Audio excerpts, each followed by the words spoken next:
एक पुराने से घर में एक चालाक चूहा और एक घमंडी बिल्ली रहते थे। बिल्ली का काम था चूहे पकड़ना और चूहे का काम था बिल्ली से बचना। दोनों एक दूसरे के पक्के दुश्मन थे। घर में रखे खाने पर चूहा रोज रात को चोरी करता और बिल्ली दिन भर सोती रहती। बिल्ली को लगता था कि चूहा बहुत चालाक है, लेकिन उसे पकड़ना नामुमकिन नहीं। एक दिन बिल्ली ने सोचा, आज मैं इसे अपनी चाल से पकड़ ही लूंगी। बिल्ली ने मरे होने का नाटक किया और जमीन पर लेट गई। उसकी आंखें बंद थीं और शरीर बिल्कुल हिल नहीं रहा था। चूहा दूर से यह सब देख रहा था। उसे शक हुआ। वह धीरे धीरे पास आया और बोला, आज तो बिल्ली कुछ ज्यादा ही शांत लग रही है। चूहा समझदार था। उसने पास पड़ी एक लकड़ी से बिल्ली की पूंछ को हल्का सा छुआ। अचानक बिल्ली ने झपट्टा मारा, लेकिन चूहा पहले से तैयार था।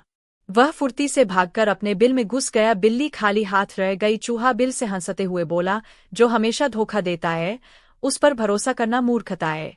बिल्ली को अपनी गलती समझ आ गई और वह शर्मिंदा हो गई। एक घने जंगल में एक चालाक बंदर और एक समझदार खरगोश रहते थे। बंदर बहुत फुर्तीला था, लेकिन आलसी भी था। उसे बिना मेहनत के खाना चाहिए होता था। वही खरगोश छोटा होने के बावजूद बहुत बुद्धिमान और मेहनती था। एक दिन जंगल में खाने की कमी हो गई। बंदर भूख से परेशान होकर खरगोश के पास गया और बोला, अरे खरगोश भाई, तुम रोज इतना ताज़ा खाना कहाँ से लाते हो? खरगोश मुस्कराया और बोला, मैं रोज थोड़ा थोड़ा मेहनत करता हूँ, तभी पेट भरता है।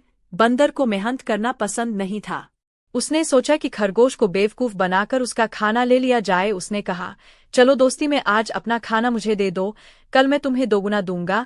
खरगोश बंदर की चाल समझ गया, लेकिन कुछ बोला नहीं। अगले दिन उसने बंदर से कहा, आज जंगल के उस पेड़ के नीचे बहुत मीठे फल हैं, लेकिन वहां पहुंचने के लिए थोड़ा इंतजार करना पड़ता है। बंदर लालच में आ गया और पेड़ के नीचे बैठकर घंटों इंतजार करता रहा। उधर खरगोश अपनी मेहनत से खाना जुटाकर आराम से खा लिया। शाम को जब बंदर को कुछ नहीं मिला तो उसे अपनी गलती समझ आ गई। वह शर्मिंदा होकर खरगोश के पास आया और बोला, मुझे माफ कर दो, अब समझ गया हूँ कि चालाकी से नहीं, मेहनत से ही पेट भरता है। खरगोश ने मुस्कुराकर कहा, यही समझदारी है दोस्त। एक हरे भरे खेत के किनारे लकड़ी की टोकरी में तरह तरह की सब्जियां रहती थी। गाजर, आलू, टमाटर, बैंगन, मटर और लौकी, सब एक साथ। लेकिन मन से नहीं। एक दिन गाजर ने अपनी नारंगी चमक दिखाते हुए कहा, मुझसे सुंदर और मीठी कोई सब्जी नहीं। आलू हंस पड़ा, अगर मैं न रहूं तो सब्जी, पराठा, समोसा सब अधूरे हैं। टमाटर ने लाल होकर कहा, स्वाद तो मुझसे आता है, वरना सब फीका। बैंगन चुप बैठा था। मटर आपस में फुसफुसा रही थी। लौकी सिर झुकाए सब सुन रही थी। तभी रसोई से आवाज आई, आज सब्जी नहीं बनेगी, सिर्फ चावल और नमक। सब्जियां घबरा गईं। अगले दिन भी वही हुआ।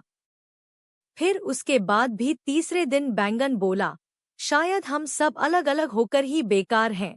लौकी ने धीमे स्वर में कहा, जब हम साथ पकते हैं तभी स्वाद बनता है। सब्जियां समझ गईं। अगली सुबह जब वे एक साथ कढ़ाई में उतरीं, हल्की आंच, मसाले की खुशबू और एकता के साथ रसोई महक उठी। घर में खुशियां लौट आईं। सीख, एकता में ही असली स्वाद और ताकत होती है। हर कोई जरूरी है, चाहे वह गाजर हो या साधारण आलू।